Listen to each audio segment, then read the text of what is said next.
Commander Jake Mitchell stood on the bridge of the UES Liberty, watching the stars through the main window. His ship was on a routine patrol near the edge of human space. The year was 2387, and humanity had been part of the Galactic Federation for only 50 years. They were still the newest members, still learning how things worked among the stars. The communication panel beeped. Lieutenant Sam Parker turned from his station and looked at Jake. "Sir, we have an urgent message from Earth Command.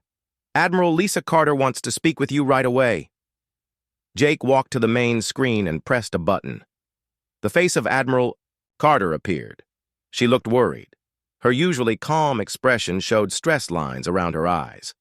"Commander Mitchell, we have a serious problem. Our colony on New Haven is under attack. The Zephyrian Empire has declared war on our settlement there." Jake felt his stomach drop. New Haven was one of humanity's newest colonies. It had only been established 3 years ago. The planet was perfect for farming, with good soil and clean water. About 50,000 humans lived there now, mostly families who wanted to start fresh. "How bad is it, Admiral?" Jake asked. "The Zephyrians are following all the proper rules," Carter said. "They announced their invasion 72 hours ago, as required by the Sacred War protocols. They are only targeting our military bases and giving civilians time to evacuate. Captain Ryan Blake is in charge of defense, but his forces are badly outnumbered." Jake knew about the Sacred War protocols. Every species in the galaxy followed these rules when they fought wars. The rules had kept peace for over 3,000 years. Wars still happened, but they were controlled. No one could attack civilians. No one could use weapons that destroyed entire planets. Armies had to announce their battles ahead of time. If someone surrendered, they had to be treated with honor. "What does the Federation Council say?" Jake asked. Admiral Carter's face grew darker. "They refuse to help. The Etherians say that since the Zephyrians are following all the rules, this is a legal war. We cannot ask for assistance." Jake had met the Etherians before. They were ancient beings who looked like tall, thin humans with blue skin and large eyes. They had created most of the war rules thousands of years ago. Other species respected them because they were old and wise. "Sir, what are our orders?" "Lieutenant," Kate Sullivan asked from the engineering station. "The Federation wants us to stay out of it," Carter said. "They say that interfering would break the protocols. If New Haven falls, the colonists will be treated well. The Zephyrians will let them leave or stay as workers." Jake felt anger building in his chest. "Admiral, those are our people, our families." "I know, Commander, but these are the rules we agreed to follow when we joined the Federation." Dr. Amanda Ross stepped forward. She was the ship's science officer and an expert on alien cultures. "Commander, you have to understand how the other species think. To them, war is like a dance or a sport. It has rules and patterns. The idea of breaking those rules is impossible for them to imagine." "What do you mean?" Jake asked. "Every alien race evolved to accept these rules as natural law," Amanda explained. "The Zephyrians are warrior people who look like walking wolves. They are proud and strong, but even they follow the protocols perfectly. They see honor in giving their enemies a fair chance to fight or surrender." Sam Parker looked up from his station. "So they announced the attack 3 days ago?" "Yes," Carter said through the screen. "Captain Blake used that time to move most civilians to underground shelters or transport ships. But his military forces are too small. The Zephyrians have 20 ships. We have 3 old defense boats and about 200 ground soldiers." Jake studied the tactical display that appeared on his screen. The Zephyrian fleet was arranged in perfect formation around New Haven. Their ships were larger and more advanced than anything humanity had. They waited patiently for the proper time to begin their assault. "How long does Blake have?" Jake asked. "Maybe a week if he's lucky," Carter replied. "The Zephyrians will start their attack tomorrow morning local time. They will fight during daylight hours only, as the protocols require, but they will win eventually." Jake looked around his bridge. His crew watched him carefully. They all knew what he was thinking. The Liberty was fast and well-armed for a human ship. They could reach New Haven in 2 days if they pushed the engines hard. "Admiral, what happens if someone breaks the protocols?" Carter was quiet for a moment. "No one has ever broken them, Commander. Not in 3,000 years. The punishment would probably be expulsion from the Federation. Humanity would lose all our trade agreements, our protection, everything." "Dr. Amanda." Ross nodded. "The other species would see it as madness, Commander. They literally cannot understand why anyone would break the sacred rules of war." Jake thought about the families on New Haven. He thought about Captain Blake and his small force of defenders. He thought about the children who would grow up as prisoners or refugees because humanity was too weak to protect them. "Sir," Kate Sullivan said quietly, "if we left now and pushed the engines to maximum, we could be there in 36 hours. "That would be disobeying direct orders," Admiral Carter said. "Commander, I cannot officially authorize any rescue mission." Jake understood what she was really saying. She could not give him permission, but she was not exactly forbidding it, either. "Admiral, what would happen if the Liberty had communication problems and could not receive any more orders for a few days?" Carter almost smiled. "That would be very unfortunate, Commander. Equipment failures happen sometimes in deep space." Jake made his decision. He had joined Earth's military to protect human lives. The Federation rules were important, but not more important than the lives of 50,000 colonists. "Sam, set course for New Haven. Maximum speed." "Yes, sir." "Kate, I want everything the engines can give us." "Already working on it, Commander." Jake looked back at the screen where Admiral Carter watched him. "Admiral, I think we are having communication problems. The signal is breaking up." "I understand, Commander." "Good luck." The screen went dark. Jake turned to face his crew. They all looked at him with determination. None of them questioned his decision. "People, we are about to break every rule the galaxy has about warfare. We might lose our place in the Federation. We might be called criminals. But we are going to save New Haven." The Liberty turned toward the distant star system and jumped to maximum speed. Behind them, Earth grew smaller. Ahead of them waited a war unlike anything the galaxy had ever seen. The Liberty dropped out of hyperspace at the edge of the New Haven system. Jake Mitchell stood on the bridge, looking at the tactical display. 20 Zephyrian warships floated in perfect formation around the planet. They were beautiful ships, painted in red and gold colors that showed their honor and pride. "Sir, we are receiving a transmission from the surface," Sam Parker reported. "It's Captain Blake."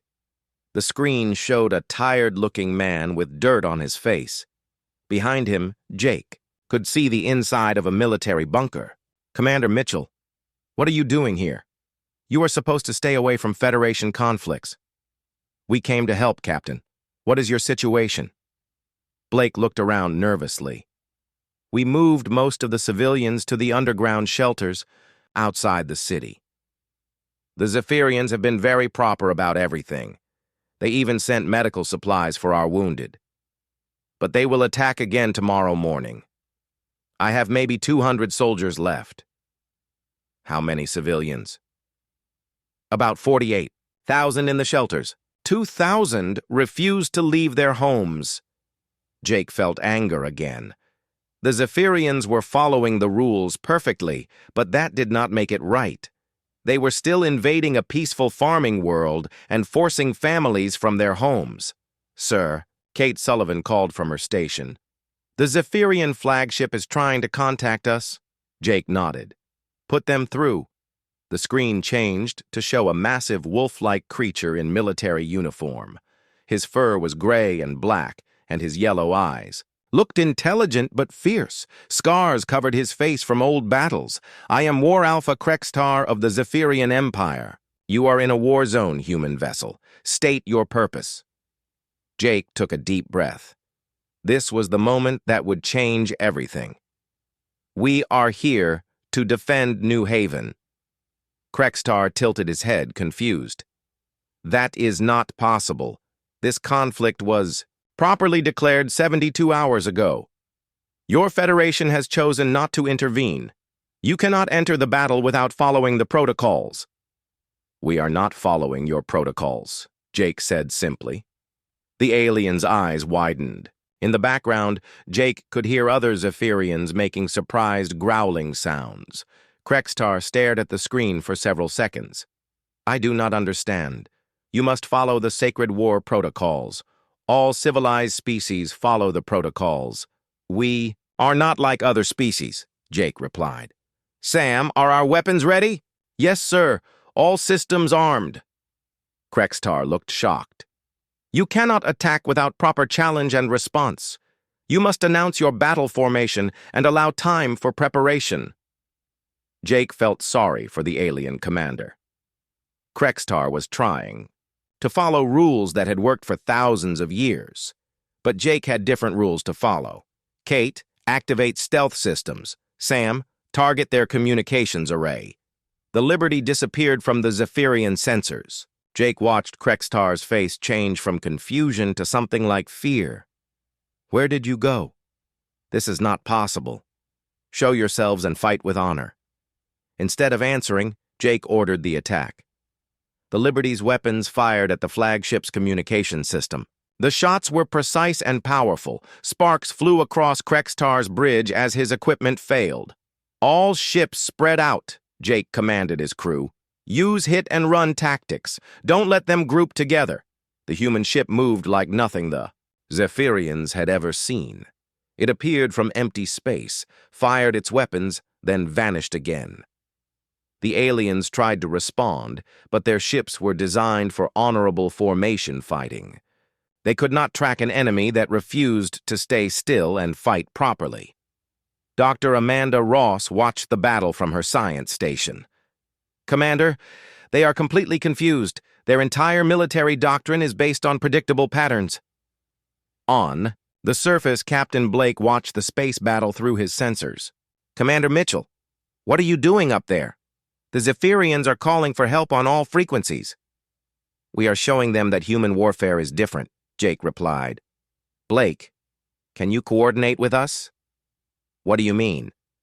The Zephyrians expect you to defend from fixed positions. What if you attack their landing forces while they are distracted? Blake was quiet for a moment. Sir, that would be breaking the siege protocols. We are supposed to wait for their assault.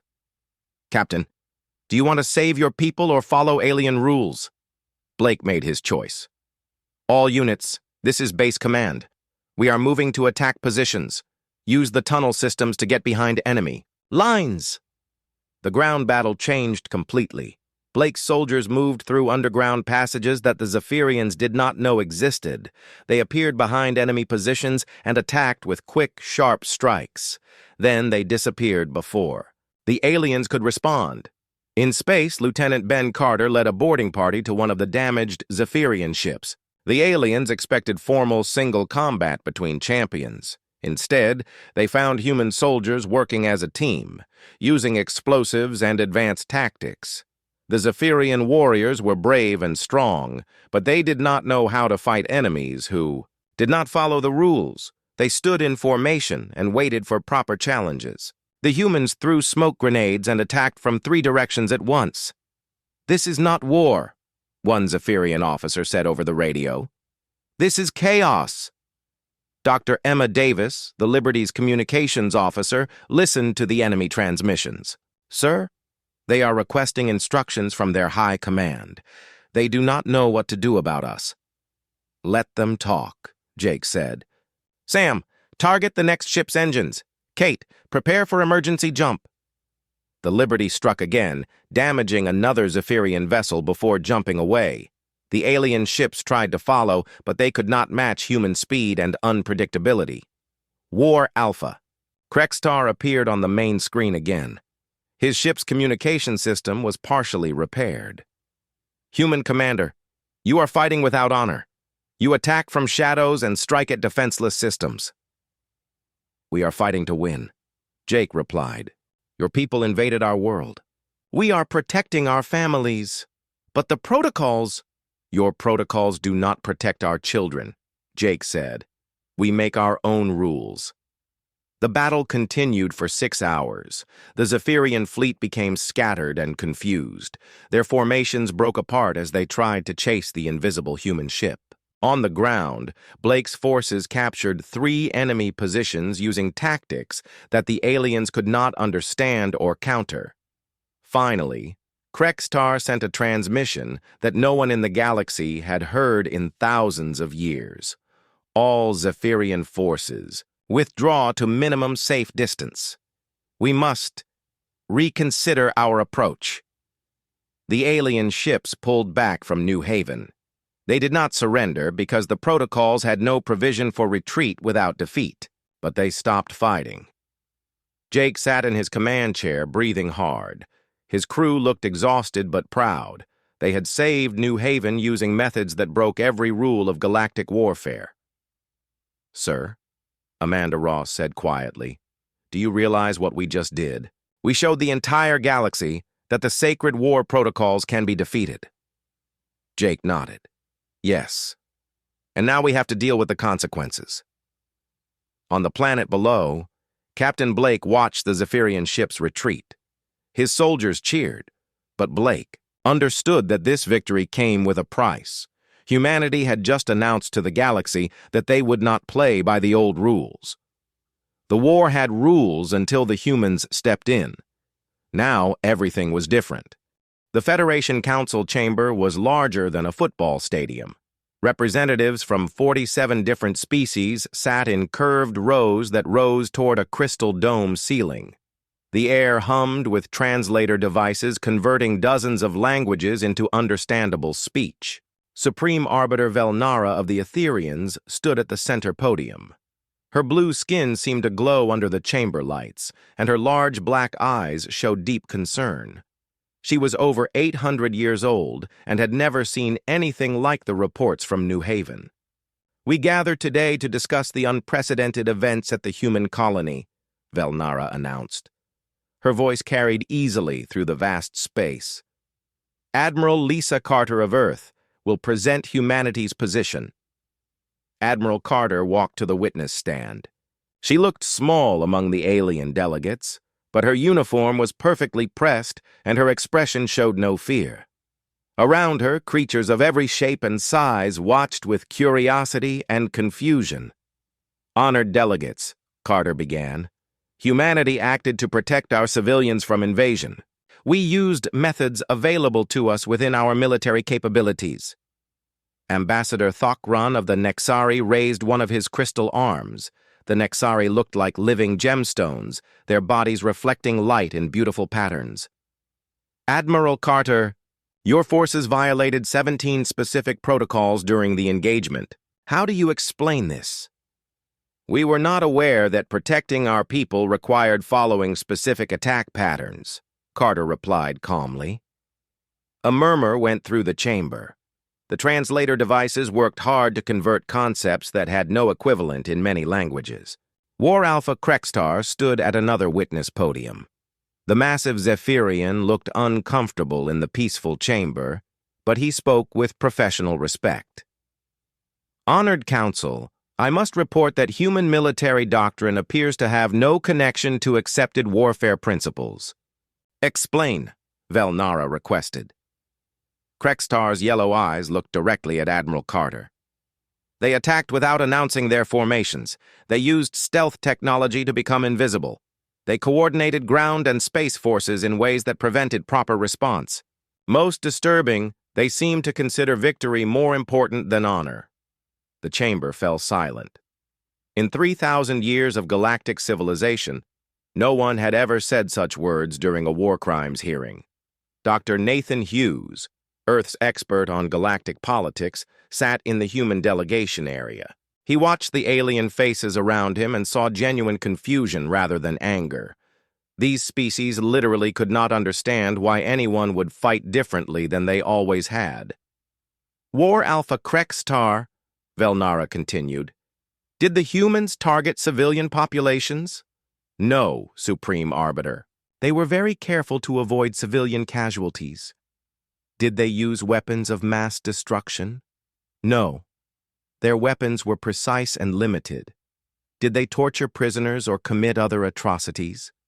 Krextar hesitated. No. They did not take prisoners in the traditional manner, but those they captured were treated well. Ambassador Thokron's crystal body flashed with different colors as he processed this information. Then how exactly did they violate the protocols? They refused to fight properly, Krextar said, frustration clear in his voice. They would not stand and face us in honorable combat. They struck from shadows and ran away. They used their ground forces to attack while we were distracted in space. They made the battle chaotic. Dr. Amanda Ross leaned forward in her seat. She had studied alien psychology for 20 years, but she was seeing something completely new. The other species were not angry about the human tactics. They were confused and maybe a little frightened. Admiral Carter, Velnara said, do humans not understand the importance of honorable warfare? Carter thought carefully before answering. Supreme Arbiter, humans understand honor, but we define it differently. To us, honor means protecting innocent people, even if it requires using tactics that others consider unfair. But without proper protocols, war becomes unlimited, protested Ambassador Yixtal of the insect-like Formians. The sacred war protocols exist to prevent total destruction. We did not seek total destruction, Carter replied. We sought to stop an invasion of our peaceful farming colony. Captain Alex Turner of the UES Defiant stood up in the gallery. Supreme Arbiter, if I may speak? Velnara nodded permission. 3 more human colonies are currently under attack by different species. All of these invasions follow proper protocols. The attackers announce their intentions and are fighting honorably. But our people are still being driven from their homes. The protocols may prevent total destruction, but they do not prevent conquest. This statement caused more murmurs throughout the chamber. Ambassador Thokron's crystal body dimmed as he considered the implications. Captain Turner raises an important point, Velnara acknowledged. The protocols assume that all participants accept the same definitions of acceptable outcomes. War Alpha Krextar stepped forward again. Supreme Arbiter, I must add something to my testimony. While I found human tactics disturbing, I also found them effective. My forces were never in danger of total destruction, but we could not complete our mission. In some ways, their methods were more merciful than our own. How so? Velnara asked. Traditional siege warfare results in the eventual defeat of the weaker force. Many warriors die honorably, but they still die. The humans made victory impossible without making death necessary. My soldiers were confused and frustrated, but few were seriously injured. Dr. Emma Davis, who had monitored the battle communications, stood to speak. Supreme Arbiter, the Zephyrian forces reported that human tactics caused them to experience something they called combat confusion disorder. Their medical officers had never seen anything like it. What is combat confusion disorder? Ambassador Thokron asked. It appears to be a psychological condition caused by fighting an enemy who does not follow predictable patterns, Amanda Ross explained. The Zephyrian warriors became anxious and uncertain because they could not understand what the humans would do next. Velnara was quiet for several minutes. Around the chamber, delegates whispered among themselves in their various languages. Finally, she spoke again. Admiral Carter, what does humanity propose? You have demonstrated that the sacred war protocols can be defeated by those who choose not to follow them. This creates a problem for galactic stability. Admiral Carter had been preparing for this question. Supreme Arbiter, we propose new accords that recognize different approaches to warfare while maintaining protections for innocent civilians. Explain. Some species prefer honorable combat with established rules. Others might choose tactical flexibility in life or death situations. Both approaches should be legal, but with clear guidelines about what cannot be done to non-combatants. President Claire Morgan appeared on a communication screen from Earth. Honored delegates, humanity does not wish to destroy galactic peace, but we will not allow our people to be conquered simply because we are newer and smaller. We ask for the right to defend ourselves using our own methods. War Alpha Krextar spoke again. Supreme Arbiter, I have spent the past month studying human military history. Their methods are strange to us, but they are not evil. They have concepts like proportional response and civilian protection that we could learn from. Ambassador Thokran's crystal body began flashing in rapid patterns. The War Alpha makes an interesting point. Perhaps the humans have not broken the spirit of the protocols, only the specific methods. Velnara raised her hand for silence. This council will recess for deliberation. We must consider whether galactic law can accommodate multiple approaches to conflict resolution. As the delegates filed out of the chamber, Admiral Carter remained at her podium. She knew that humanity's future in the galaxy depended on what happened next. They had proven that human warfare could defeat traditional methods, but now they had to prove that humans could be trusted with that power. The war had rules until humans stepped in. Now the galaxy had to decide if there was room for new rules. The hegemony of Skiros had been watching human space for months. The Reptilian Empire ruled 12 star systems with cold efficiency, and their leaders saw opportunity in humanity's small colonial presence. If humans could break galactic war, protocols, perhaps those protocols no longer protected anyone. War Master Husketh stood on the bridge of his flagship, studying tactical displays of the human industrial world called New Terra. His scaled face showed satisfaction as he reviewed the invasion plans. 50 Skiros warships waited at the edge of the system, ready to begin what they expected would be a simple conquest. Send the formal declaration, Husketh ordered his communications officer. Announce our intention to claim New Terra for the Skiros hegemony. Give them the traditional 72 hours to surrender or prepare for honorable battle. The message went out across all frequencies. The Skiros had followed every protocol perfectly. They announced their invasion, stated their terms, and offered the humans a chance to evacuate civilians. Everything was legal under galactic law. Colonel Mary Thompson received the Skiros declaration in her command bunker deep beneath New Terra's capital city. She was a small woman with gray hair and calm eyes, but she had spent 30 years in Earth's military. She understood exactly what the Skiros expected to find when they arrived. Sir, Captain Steve Rodriguez said, looking up from his communication panel, the Skiros fleet is massive. We count 50 ships, all heavily armed. Our orbital defenses won't last an hour against that kind of firepower. Mary nodded. That's why we're not going to use them. Steve, begin Operation Deep Shadow. I want every civilian evacuated through the underground networks within 48 hours. Yes, sir. What about our military assets? Make them disappear. Lieutenant, Grace Anderson coordinated the civilian evacuation from her station. Colonel, the underground transit system can move about 10,000 people per hour. We have almost 2 million civilians on New Terra. Then we better get started, Mary replied.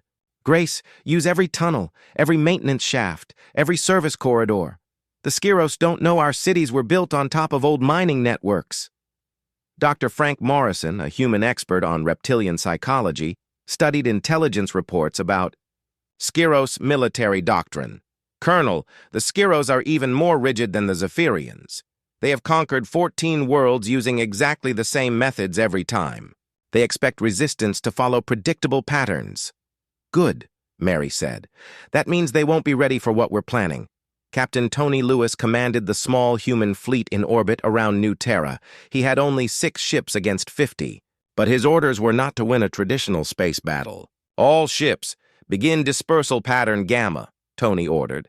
Activate stealth systems and move to asteroid belt positions. Wait for my signal. The human ships vanished from Skiros sensors just as the UES Liberty had done at New Haven.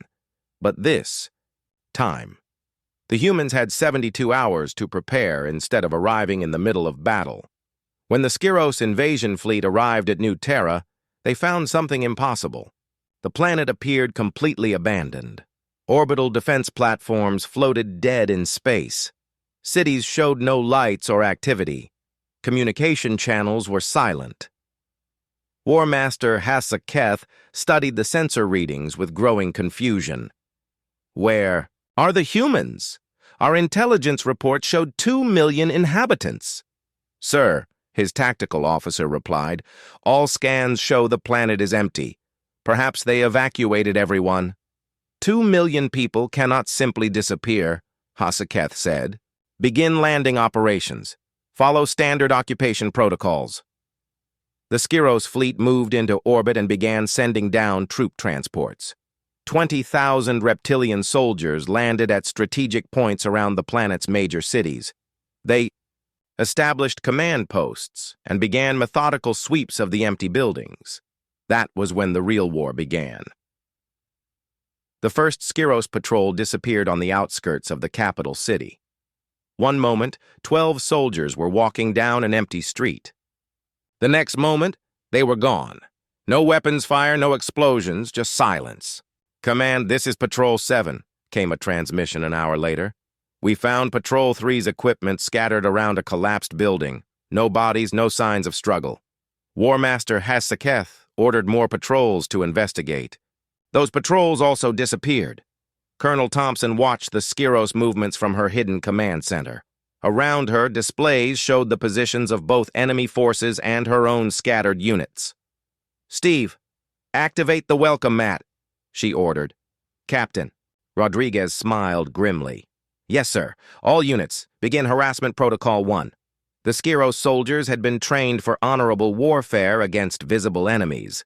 They were not prepared for opponents who fought from the shadows using tactics that had no names in reptilian military manuals. Improvised explosive devices detonated under Skiros vehicles at random intervals. The explosions were not large enough to cause massive casualties, but they created constant fear and uncertainty. Skiros soldiers never knew when their transport might suddenly explode. Sniper fire came from impossible directions. Human marksmen fired single shots from concealed positions, then disappeared before the Skiros could respond. The shots were carefully aimed to wound rather than kill, creating more psychological pressure. Supply convoys found their routes blocked by collapsed bridges and destroyed roads. When engineering teams tried to clear the obstacles, they discovered that the humans had booby-trapped everything. Tools exploded when picked up. Cleared rubble revealed new explosive devices underneath. This is not warfare, War Master HFY told his staff after the first week. This is systematic harassment designed to drive us insane.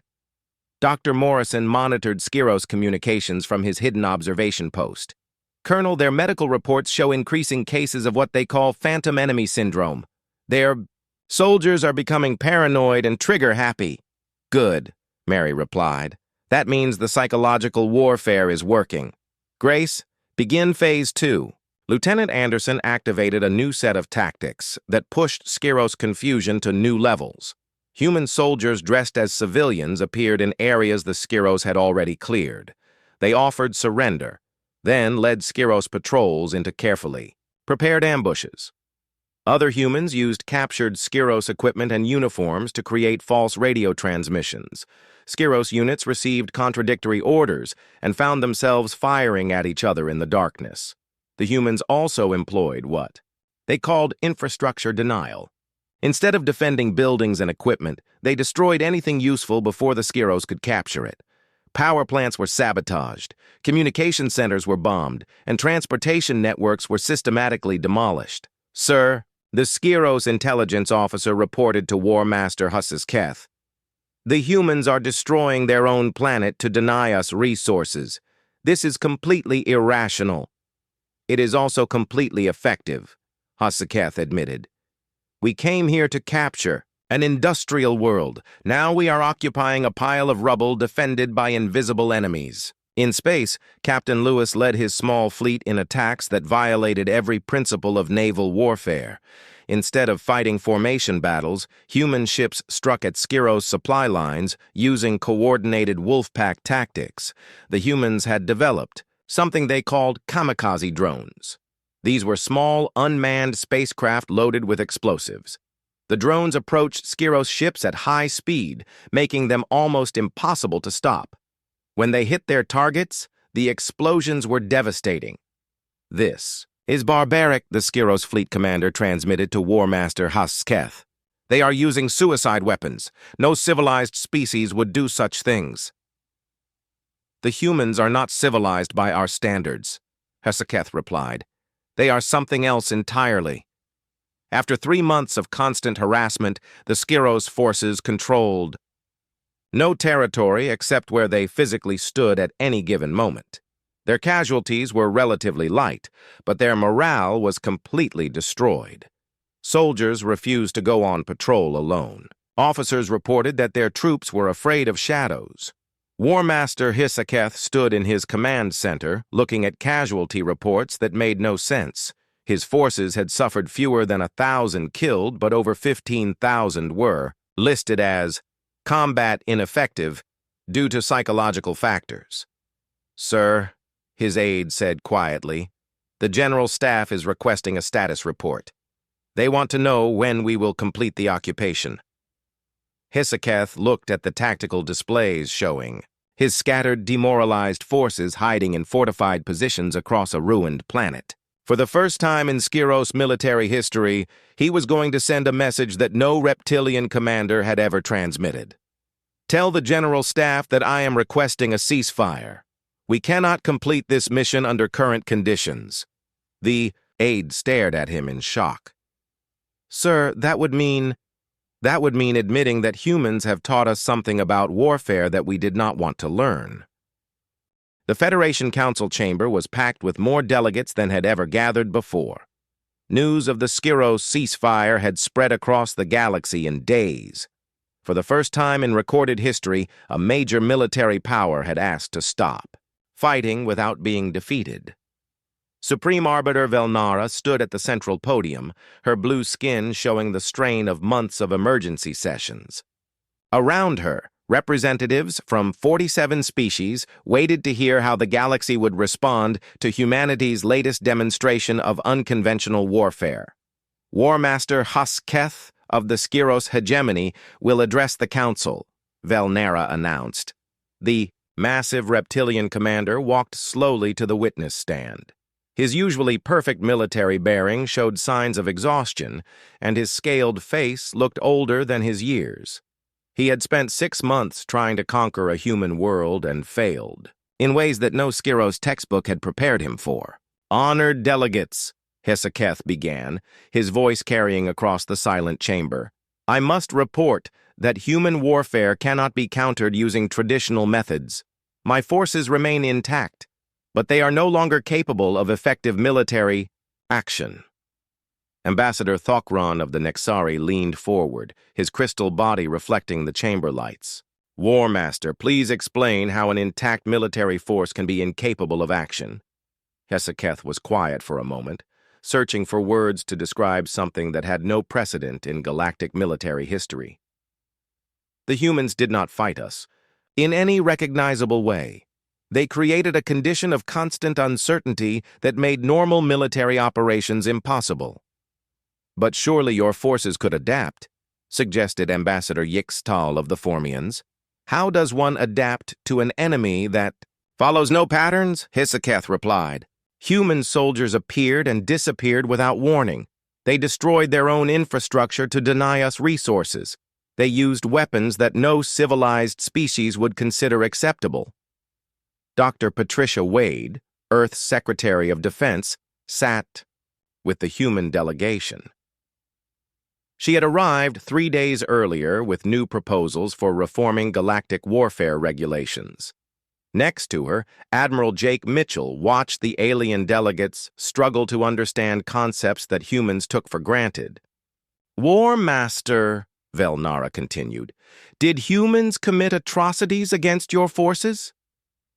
"No," Hasketh admitted. "Their tactics were disturbing, but they showed unexpected restraint.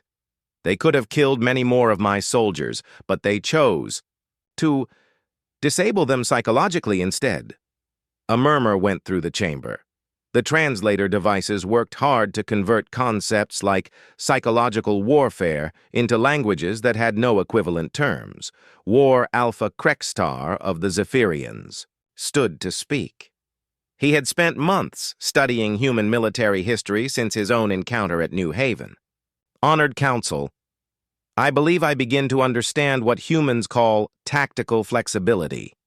They adapt their methods to achieve specific goals rather than following predetermined patterns. That sounds like chaos, protested Ambassador Thokran. Perhaps, Krextar replied, but it is effective chaos. Humans seem to view warfare as a problem to solve rather than a ritual to perform. Admiral Lisa Carter took her place at the witness stand. She looked confident and prepared, carrying a data pad with proposals that had taken Earth's best minds months to develop. Honored delegates, Carter began, humanity wishes to propose new galactic warfare accords that can accommodate different approaches to conflict while maintaining essential protections for civilian populations.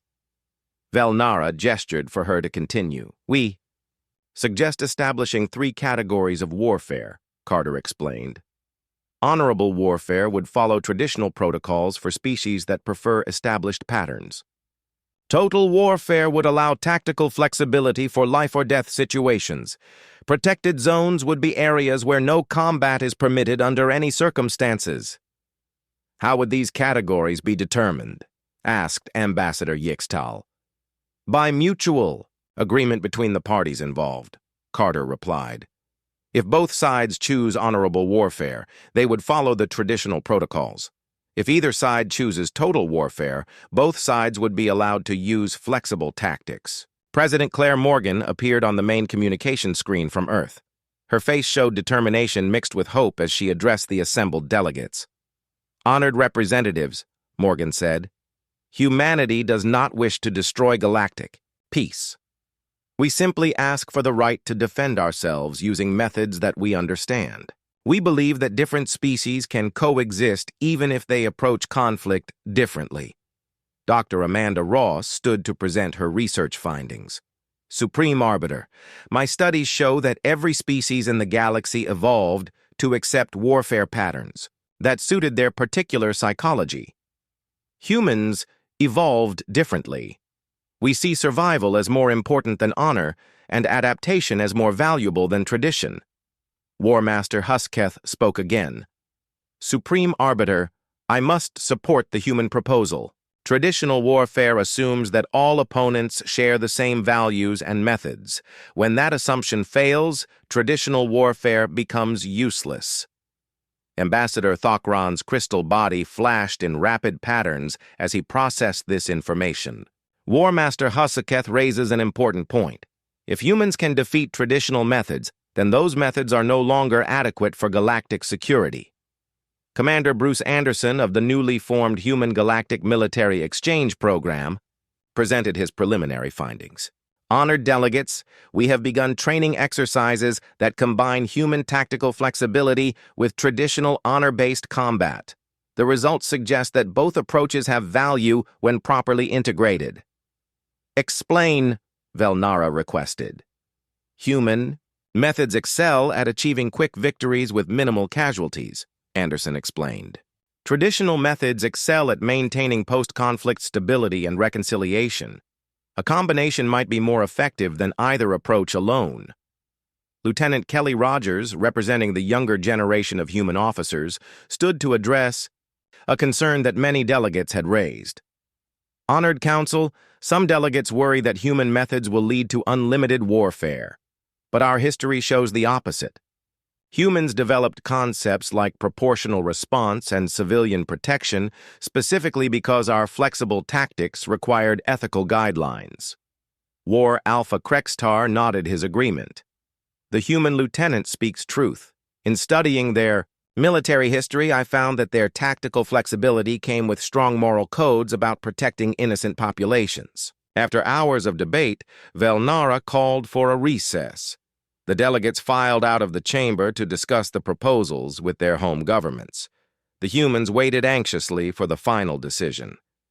2 days later, the council reconvened for the final vote.